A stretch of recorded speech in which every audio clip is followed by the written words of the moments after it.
Hello friends, welcome back to my channel. तो आज के इस वीडियो में हम लोग बात करने वाले हैं कि हम अपने छोटे बच्चे को गोद में किस तरह से ले सकते हैं। छोटे बच्चे को अगर गलत तरीके से हम लोग गोद में उठाते हैं तो बच्चे को बहुत सारी प्रॉब्लम हो सकती है। किन्हीं का कमेंट आया था, मैंने एक वीडियो बनाया था कि छोटे बच्चे को गोद में किस तरह से उठाना है, तो किन्हीं का कॉमेंट आया था कि मैम आपका बताने का तरीका तो बहुत अच्छा है, बहुत अच्छे से समझाई हैं आप, लेकिन आप प्रैक्टिकली करके दिखाइए। तो देखिए, मेरी बेबी जो है वो बहुत बड़ी हो चुकी है, 4 साल की, 4.5 साल की हो चुकी है।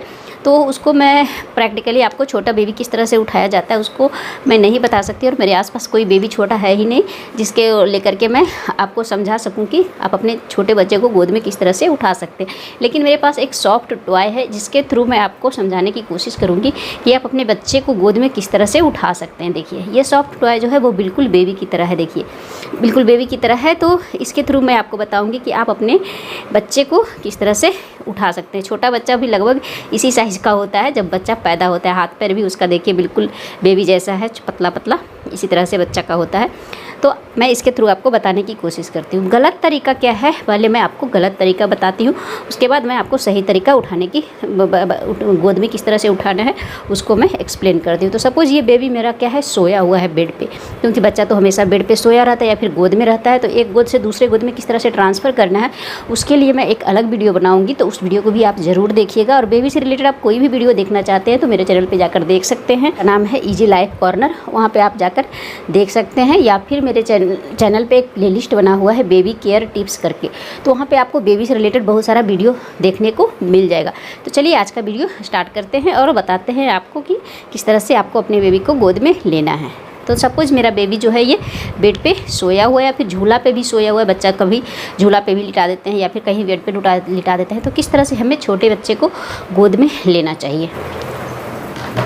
तो सपोज़ कीजिए कि ये मेरा बेबी जो है वो सोया हुआ है, तो इसको हम लोगों को गोद में किस तरह से उठाना है। तो बेबी को हम लोग कभी अकेले गोद में नहीं उठाते हैं। बेबी जब भी सोया रहता है तो उसके नीचे कपड़ा हम लोग डाल के रखते हैं, और बेबी को अकेले कभी भी नहीं उठाना चाहिए बिना कपड़ा का, क्योंकि बेबी जो होता है पतला रहता है, और जब हम लोग इसे कपड़े में उठाते हैं, कपड़े में डालकर, तो वो थोड़ा लेने में अच्छा लगता है। तो कभी भी अपने बच्चे को किस तरह से नहीं उठाना चाहिए पहले मैं आपको बताती हूँ। कभी भी बच्चे को आपको इस तरह से पैर को हाथ पकड़ के इस तरह से उठा लिए, आपको कभी भी नहीं उठाना है। कभी पैर पकड़ के इस तरह से उठा लिए, इस तरह से आपको बच्चे को कभी नहीं उठाना है। बच्चा सोया हुआ है तो इस तरह से घसीट लिए, ये भी बच्चे को आपको नहीं करना है।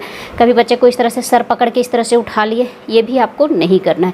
ये सारा तरीका आपको नहीं करना है, क्योंकि इस तरह से तरीके से आप अपने बच्चे को उठाएंगे तो बच्चा का शरीर जो होता है बढ़ रहा होता है, और बच्चे का शरीर जो होता है काफ़ी सॉफ्ट होता है। तो आपके हाथ में, बच्चे के हाथ में लचक पड़ सकता है, हाथ मुड़ सकता है। सबसे जो इम्पॉर्टेंट चीज़ होता है वो बच्चे का गर्दन होता है। आपने देखा होगा कि बच्चे का गर्दन जो है वो बच्चा थम नहीं सकता है, इधर उधर मुड़ते रहता है। तो बच्चे के गर्दन में लचक पड़ सकता है। आपने देखा होगा बहुत सारे बच्चे का जो गर्दन में जो है वो हंसुली लग जाता है। बचपन में जो बच्चे को हंसुली लग जाता है वो तो वही होता है जब हम गलत तरीके से बच्चे को उठा लेते हैं या फिर झुला देते हैं, तो नस जो है बच्चे का वो चढ़ जाता है, जिसे हम लोग हंसुली लगना बोलते हैं। तो ये सारी चीज़ें हम लोगों को नहीं करना है। बच्चे को कभी भी इस तरह से पैर पकड़ के अचानक से नहीं उठाना है। वो एक्सरसाइज होता है, वो एक टाइम होता है जिससे हम लोग को इस तरह से करना है। लेकिन कभी भी इस तरह से अचानक से बच्चे को ऐसे नहीं उठाना चाहिए, क्योंकि ऐसे उठाने से बच्चा डर भी जाता है और बच्चे को प्रॉब्लम हो सकती है। तो उठाने का जो सही तरीका है वो क्या है मैं आपको अब बताती हूँ। तो देखो, सपोज़ ये मेरा बेबी सोया हुआ है, तो बेबी को कभी भी इस तरह से अकेले नहीं उठाना है। बेबी को उठाने के लिए सबसे पहले मैं यहाँ पे एक तौलिया बिछा दी हूँ, उसके थ्रू मैं आपको बताती हूँ। तो सबसे पहले आपको क्या करना है, बच्चे को इस तरह से तौलिए के अंदर आपको अपना हाथ, दोनों हाथ डालना है। एक हाथ से आपको अपने बेबी को कभी भी नहीं उठाना है। इस तरह से उठाए हैं, बच्चा कहीं पे भी सोया हुआ, चाहे बेड पे हो या फिर झूला में हो, इस तरह से आपको दोनों हाथ बच्चे के नीचे ले जाना है।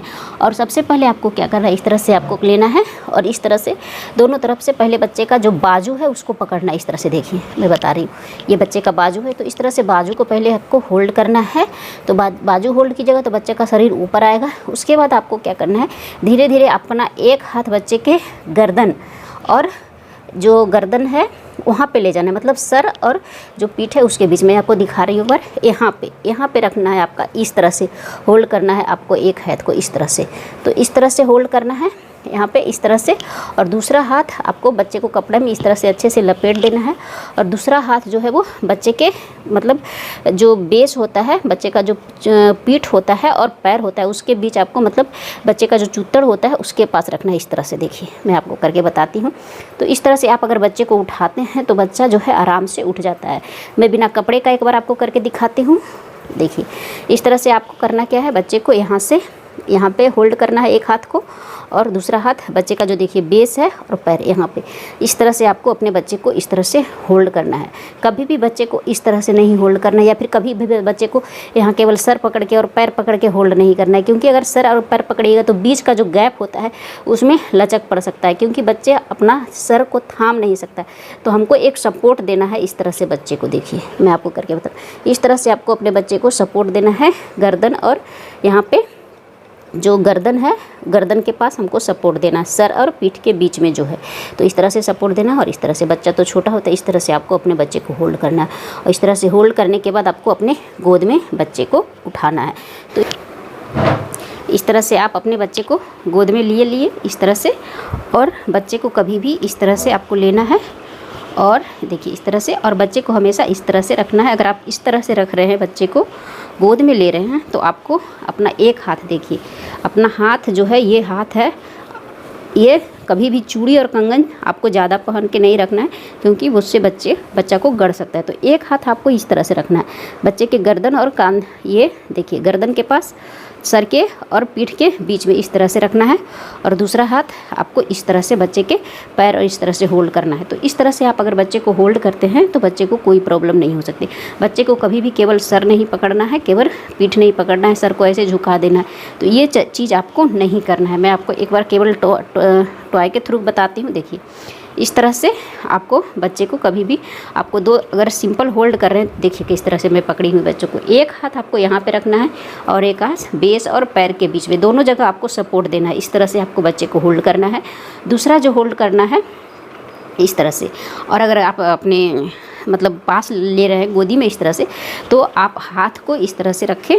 देखिए हाथ में, एक हाथ जो है आधा पोर्शन मेरा का यहाँ पे माथे के पास है बच्चा का, और आधा पोर्शन जो है पीठ के पास, इस तरह से रखना है। और दूसरा हाथ आपको अपने बच्चे को यहाँ पे पैर के पास और बच्चे के चूतड़ के पास यहाँ पे रखना है, बेस के पास। तो इस तरह से आप अपने बच्चे को गोद में ले सकते हैं, और ये जो है बच्चे को गोद में लेने का बिल्कुल सही तरीका। तो इस तरह से आप अपने बच्चे को गोद में होल्ड करना है। तो ये था एक छोटा सा वीडियो कि अपने बच्चे को आप गोद में किस तरह से ले सकते हैं। तो आशा करते हैं कि आपको ये वीडियो अच्छा लगा होगा। वीडियो अच्छा लगा हो तो वीडियो को लाइक ज़रूर कर दें, चैनल पे नए हैं तो चैनल को सब्सक्राइब जरूर कर ले। मिलते हैं नेक्स्ट वीडियो में एक नए टॉपिक के साथ, तब तक आप अपना और अपने बेबी का ख्याल जरूर रखें।